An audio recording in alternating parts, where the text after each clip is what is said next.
Hi viewers. తెలంగాణలో ఇంకా మనకి మహిళలకి 2,500 రూపాయలు ఇవ్వబోతున్నారు. దీనికి సంబంధించి కొన్ని జిరాక్స్‌లు కలిగి ఉండాలి. అదేవిధంగా అప్లై చేసేటప్పుడు తీసుకోవాల్సిన నియమ నిబంధనలు ఏంటి? అదేవిధంగా ఇక నుండి మనకి కొన్ని రూల్స్ అయితే లేవు అని చెప్పేసి క్లియర్ కట్‌గా ఈ వీడియో నుంచి మీరు తెలుసుకోవచ్చు. ప్రతి ఒక్కరు ఎవరైతే ఈ వీడియో చూస్తున్నారో చాలామంది లైక్, సబ్స్క్రైబ్, షేర్ చేయట్లేదు. చేస్తేనే చాలామందికి ఈ ఇన్ఫర్మేషన్ చేరుతుంది. ఇంకోటి ఈ వీడియో నుండి మీరు ఆహ్ ఈ గృహలక్ష్మి కింద 2,500 రూపాయలకు సంబంధించిన పూర్తి ఇన్ఫర్మేషన్ అయితే మీకు 100% ఇస్తాను. ఖచ్చితంగా మీరు జెన్యూన్‌గా ఈ వీడియో చివరి వరకు చూడండి. నేను జెన్యూన్‌గా 100% మీకు ఈ ఇన్ఫర్మేషన్ ఇవ్వడానికి ట్రై చేస్తాను. ఖచ్చితంగా ఇప్పుడు పూర్తి వివరాలైతే చూద్దాం.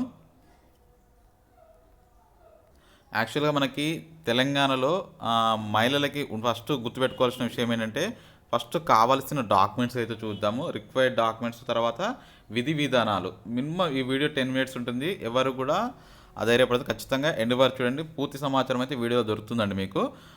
ఇంకొకటి ఏంటంటే ఇక్కడ మనకి ఆధార్ కార్డు కంపల్సరీ కలిగి ఉండాలి. ఎందుకంటే ఇది ఒక రకంగా చెప్పాలంటే తన భర్త యొక్క ఆధార్ కార్డు ఉండాలి, తన యొక్క ఆధార్ కార్డు ఉండాలి. రెండు వీటి వల్ల యూజ్ ఏంటంటే తన భర్త ఆధార్ కార్డులో తనకు నామినీగా తనకి అదేవిధంగా రేషన్ కార్డులో ఉంటున్నారు కాబట్టి ఇద్దరు కలిసి ఉంటారు కాబట్టి అప్పుడు యూజ్ అవుతుంది. నెక్స్ట్ తెలంగాణ ఫీమేల్స్ వరకు అయితే ఉండాలి. ఖచ్చితంగా 18 నుంచి 55 సంవత్సరాలు ఉండాలి. రేషన్ కార్డు ఉండాలి. ప్రతి ఒక్కరికి ఇంట్లో ఒక్కరికి మాత్రమే ఇస్తారు. పెళ్లి చేసుకొని ఉండాలి. అదేవిధంగా 2 లక్షల లోపు ఇన్కమ్ ఉండాలి. ప్రభుత్వ ఉద్యోగికి ట్యాక్స్ పేయర్స్కి లేదు. భర్త ఆధార్ కార్డు ఉండాలి. పాస్పోర్ట్ ఫోటో, మొబైల్ నెంబరు ఇవితో పాటు మనకి ఆధార్ కార్డు, కుల certificate, ration card, bank passbook ఇవి కూడా కలిగి ఉండాలి. ఇవి కేవలం డాక్యుమెంట్స్ పరంగా మీకు ఏమేమి ఉండాలో చెప్తున్నాను. వీటితో పాటు ఇప్పుడు మీకు ఈ వీడియోలో నియమ నిబంధనలు అంటే కొన్ని క్లారిఫికేషన్స్ కూడా ఇవ్వబోతున్నాను దీనిపై. సో ఈ వీడియోలో మీకు చాలా క్లారిఫికేషన్స్ దొరుకుతాయి కాబట్టి చివరి వరకు చూడండి. చాలా అంటే చాలా పాయింట్స్ కవర్ అవుతాయి మీకు ఈ వీడియోలో. ఒక్కొక్కటి ఏంటంటే ఇప్పుడు రేషన్ కార్డు ఎక్కడ అప్లై చేయాలి, నేను ఎక్కడ అప్లై చేయాలి, ఎలా అప్లై చేయాలి అని అడుగుతున్నారు. సో దానికి కూడా పెద్దగా ఏం లేదండి. మీ యొక్క మీకు ఆల్రెడీ ఇన్కమ్ సర్టిఫికేట్ ఒకటి, ఆధార్ కార్డ్ ఒకటి, నెక్స్ట్ మీ బ్యాంక్ పాస్బుక్ ఒకటి, ఇవన్నీ రెడీగా పెట్టుకోండి. ఇప్పటికప్పుడు నేను చెప్పాను జిరాక్స్లో కొన్ని. నెక్స్ట్ మీ పాస్పోర్ట్ ఫోటో ఇట్లాంటివి మీ దగ్గర రెడీగా ఉంచుకోండి. సో దీన్ని మన మీ సేవా సెంటర్లో ఒక పోర్టల్ ఉంటుంది. దాంట్లో నుంచి వెళ్ళి అప్లై చేస్తే మీకు అప్రూవల్ వచ్చిన తర్వాత మీకు రిటర్న్గా మళ్ళీ డౌన్లోడ్ చేసుకునే వెసులుబాటు అయితే ఆధార్ కార్డ్ ఈ యొక్క రేషన్ కార్డు నుంచి ఉంటుంది. నెక్స్ట్ ఇప్పుడు దీంట్లో ఫస్ట్ మీకు ఈ గృహలక్ష్మికి సంబంధించి తెలంగాణలో అసలు ఎంతమంది ఉంటారు దీనికి సంబంధించి కూడా ఒక మనకు గ్రాఫ్ చూస్తాను. యాక్చువల్గా తెలంగాణలో ఇప్పటివరకు స్టార్ట్ అవ్వబోతుందండి గృహలక్ష్మి కింద. యాక్చువల్గా రీసెంట్గా చూసుకున్నట్టయితే ఒక 15 లక్షల మంది గృహలక్ష్మి అప్లికేషన్స్ అయితే రావడం జరిగింది. ఇవన్నీ తప్పు. ఎందుకంటే వీటిలో క్లారిటీ లేదని చెప్పేసి టీఆర్ఎస్ ఏదైతే తీసుకున్న అప్లికేషన్స్ అన్నీ రాంగు అని చెప్పేసి కాంగ్రెస్ ప్రభుత్వం అయితే ఇప్పుడు రద్దు చేయడం జరిగింది వాటన్నిటిని. ఎందుకంటే అలా కేవలం 15 లక్షల్లో ఒక 3 లక్షల వరకే జెన్యున్గా ఉన్నాయి, మిగతా అంతా రాంగ్ అని చెప్పి వాళ్ళు చెప్పేశారు. ఇప్పుడు ఏం చేస్తున్నారు వీళ్ళే మళ్ళీ కొత్తగా అంటే ఇప్పుడు తీసుకుంటే ఏమవుతుందంటే సుమారు ఒక 20 lakhs నుంచి 22 lakhs వరకు గృహలక్ష్మి కింద న్యూ అప్లికేషన్స్ వచ్చే అవకాశం ఉంది.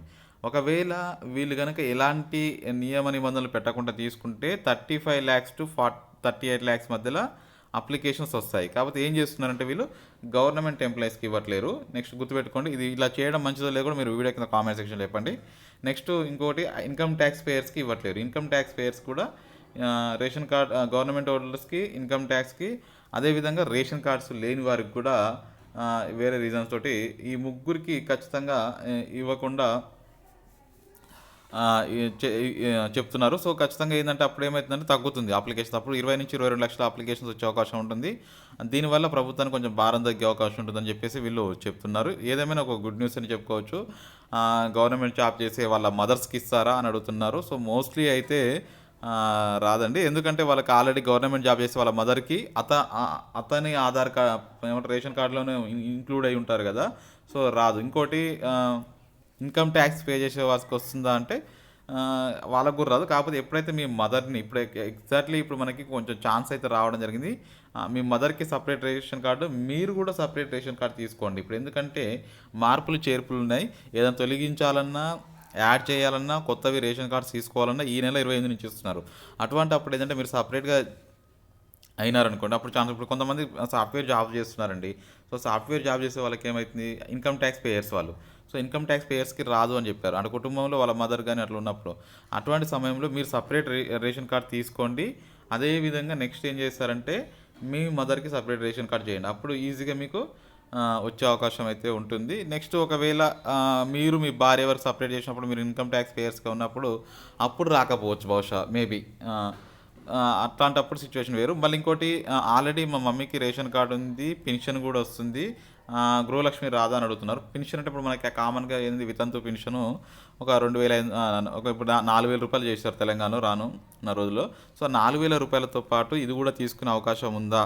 అని జెప్పేసి చాలామంది అడుగుతున్నారు. ఖచ్చితంగా తీసుకునే అవకాశం అయితే ఉంది. సో, దాంట్లో ఎటువంటి ఇబ్బంది ఏం లేదండి. ఖచ్చితంగా గృహలక్ష్మి అనేది తీసుకోవచ్చు. వారికి ఎటువంటి నియమ నిబంధనలైతే యాడ్ చేయరు. ఖచ్చితంగా తీసుకునే వెసులుబాటే కల్పిస్తామని చెప్పి గవర్నమెంట్ చెప్తుంది. ఇంకోటి ఒంటరి మహిళలకి అనేది ఇది చాలా ఇంపార్టెంట్ పాయింట్ అండి. ఒంటరి మహిళలకి ఇచ్చే ఏదైతే ఇది ఉంది కదండీ! ఎందుకు ఇస్తున్నారు యాక్చువల్‌గా ఒంటరి మహిళలకి ఎందుకు కారణం మేజర్‌గా అంటే ఈ వీడియోలో మీకు చెప్పేది ఏందంటే ఈ స్కీమ్ తీసుకొచ్చిందే రూ. 2500. ఒంటరిగా ఉన్న మహిళలకి వాళ్ళ ఫ్యామిలీ కుటుంబాలకి ఈజీగా వాళ్ళకేందంటే ఆహ్, పోషించుకోవడానికి వీలుగా ఒంటరి మహిళలకి రూ. 2500 తీసుకురాబోతున్నారు. అదేవిధంగా గృహలక్ష్మి అంటే యాక్చువల్‌గా మేజర్‌గా ఒంటరి మహిళల ఉద్దేశంతోటి ఈ స్కీమ్ తీసుకురావడం. బట్ కాకపోతే అందులో అందరిని కూడా ఇంక్లూడ్ చేశారనుకోండి. ఇక్కడ ఏందంటే ఒంటరి మహిళలకి ఏందంటే వాళ్ళకి రూ. 2500 వాళ్ళ ఫ్యామిలీ మెయింటెనెన్స్ అన్నీ చేసుకోవచ్చు. కొంతమందికి ఏందంటే ఒంటరిగా ఉన్నప్పుడు మాకు సెపరేట్‌గా రేషన్ కార్డ్స్ గానీ, అదేవిధంగా మా భర్త ఆధార్ కార్డ్ లేదు. ఇట్లాంటప్పుడు మేము ఎట్లా ఇవ్వాలి అని చెప్పి అడుగుతున్నారు. సో, వీరికి మాత్రం ఒంటరి మహిళలు మాత్రం కొంత మేరకు సడలింపు ఉండబోతుంది అని చెప్పేసి న్యూస్ అయితే రాబోతుంది. సో, ఖచ్చితంగా వీళ్ళకైతే కొన్ని సడలింపు న్యూస్‌లు అయితే ఉంటాయి ఖచ్చితంగా. దానికి సంబంధించి నాకు తెలిసినంత వరకు వాళ్ళకి ఆ రేషన్ కార్డ్ లేకున్నా పెద్ద ఇబ్బంది ఉండకపోవచ్చు. నెక్స్ట్ మనకి భర్త ఆధార్ కార్డ్ లేకపోయినా పెద్ద ఇబ్బంది ఉండకపోవచ్చు. ఇదంతా ఎందుకంటే ఇక్కడే ఈసారి వీళ్ళు ఏం చేస్తున్నారంటే ఊర్లో నుంచే గ్రామ సభ ద్వారానే తీసుకోబోతున్నారు కాబట్టి సో, ఊర్లో తెలిసిపోతది. ఆమెకి ఏముంది, ఏం లేదు అని జెప్పేసి ఆ ఒంటరి మహిళలకి సంబంధించిన డేటా మొత్తం కార్యదర్శి గాని, సర్పంచ్ గాని ఇచ్చే అవకాశం ఉంటుంది కాబట్టి సో, ఎటువంటి ఇష్యూస్ అయితే ఉండవు. ఆహ్, ఒకవేళ మీ హస్బెండ్ నుంచి గవర్నమెంట్ జాబ్ చేసిన పర్సన్ నుంచి మీరు డైవర్స్ తీసుకున్నప్పుడు మీకు సెపరేట్ ఫ్యామిలీ అయిపోతుంది. అప్పుడు మాత్రం మీరు ఈ ఒంటరి మహిళ కిందకి వస్తారు. అప్పుడు మీకు ఈ యొక్క గృహలక్ష్మి అయితే ఇవ్వడానికి ఛాన్స్ ఉంటుంది. గృహలక్ష్మి ఖచ్చితంగా 2500 వాళ్ళకేందంటే ఒంటరిగా ఉంటున్నారు. ఫ్యామిలీ పోషించుకోవాలంటే డబ్బులు లేవు. సో, ఖచ్చితంగా వాళ్ళకి ఈ అవకాశం తీసుకొనొస్తారు. ఇంకోటేందంటే ప్రైవేట్ ఇప్పుడు పెళ్లి చేసుకున్న వారికి ఎలా ఇస్తారు అని చెప్పేసి చాలామంది అడుగుతున్నారు. పెళ్లి చేసుకున్న వారికి ఇస్తారు. ఖచ్చితంగా పెళ్లి చేసుకునే వారికి కూడా మరి ఎట్లా అంటే పెళ్లి చేసుకునే వారికి ఒంటరిగా ఉండే వాళ్ళకైతే రాదండి.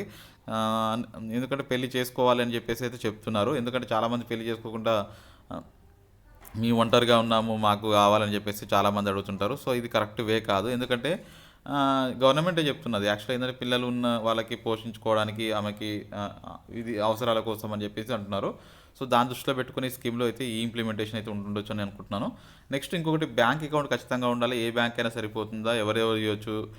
ఈ క్వెషన్స్ అయితే చాలా రేజ్ అవుతున్నాయండి. చాలామందికి బ్యాంక్ అకౌంట్, జాయింట్ అకౌంట్ ఉంటే ఇవ్వచ్చు అని అడుగుతున్నారు. జాయింట్ అకౌంట్ ఇయ్యొచ్చు. కాకపోతే ప్రాబ్లమ్ ఏమవుతుందంటే మీకు ఫ్యూచర్‌లో ప్రాబ్లమ్ ఉండొద్దని చెప్పేసి నేను పదే పదే చెప్తున్నాను. నెక్స్ట్ జీరో అకౌంట్ అయినా ఏం లేదు. ఏదైనా ఏం లేదు. కానీ బ్యాంక్ అకౌంట్ అనేది మేజర్‌గా యాక్టివ్‌లో ఉండాలి. పలానా గవర్నమెంట్ బ్యాంకే ఇయ్యాలా, ప్రైవేట్ బ్యాంకే ఇయ్యాలనేది ఇటువంటి కన్సర్న్ అయితే ఏముండదు. మీకు ఏ బ్యాంక్ అకౌంట్ తీసుకున్నా ఈజీగా వర్క్ అవుతుందండి. నెక్స్ట్ ప్రైవేట్ జాబ్ చేసుకుంటున్న మహిళలకి రూ. 2500 సార్. ఇది మేజర్ కీవర్డ్ అండి మనకి. అంటే ఇప్పుడు ఈ పథకంలో ఈ పదం గురించి చాలా మాట్లాడుకోవాలి మనం డిస్కషన్. ఎందుకంటే చాలామంది మహిళలకి 2500 అనేది కొంతమంది జాబ్స్ చేసుకుంటున్నారండి. అంటే జాబులు అంటే డైలీ ఒక చిన్నపాటి కంపెనీలలో నెలకు 10,000 ఇచ్చే విధంగా వీళ్ళు చేసుకుంటారు. వీళ్ళకి గృహలక్ష్మి వస్తుందండి. ఎందుకంటే వీళ్ళకి ఆళ్ళేందంటే జస్ట్ ఏదో మామూలుగా వర్క్ చేసుకోవాలి. ఇట్లా జీవనోపాధి కోసం చేసుకునే వాళ్ళు కూడా ఉంటారు. లేదా డైలీగా కొంచెం కంపెనీలలో రోజు వర్క్ చేయడము, లేకపోతే కొన్ని కొన్ని హాస్టల్స్‌లో స్లీపింగ్స్ అంటే తుడవడం, కొన్ని కొన్ని హాస్టల్స్‌లో ఉమెన్స్ వర్కింగ్ చేయడం, ఇట్లాంటివి కొన్ని కొన్ని ఉంటాయి వాళ్ళకి.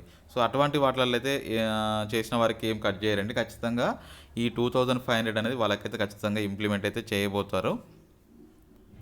సో, నెక్స్ట్ మనకింకా చాలా ఈ విషయాలైతే ఈ వీడియోలో మీకు నేనైతే చెప్పాను అనుకుంటున్నాను. ఎందుకంటే గతంలో ఏదైతే ఉన్నాయో కొత్త రేషన్ కార్డ్ ఇవ్వాలా, పాత రేషన్ కార్డ్ ఇవ్వాలా కూడా కొంతమంది డౌట్స్ అయితే అడుగుతున్నారు.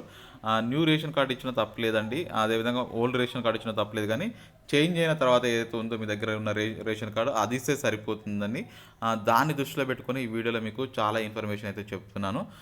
ఇది మొత్తానికైతే ఇంకా దీనికి సంబంధించి గృహలక్ష్మికి సంబంధించి ఇంకా ఫర్దర్‌గా ఎటువంటి డౌట్స్ ఉన్నా గానీ ఈ వీడియోలో చెప్పండి. తప్పకుండా రిప్లై ఇస్తాను. నేను ఇంక నెక్స్ట్ వీడియోలో మీకు ఇంకొంచెం ఇన్ఫర్మేషన్ తోటి మళ్ళీ ముందుకొస్తాను. Thank you for watching. Have a nice day.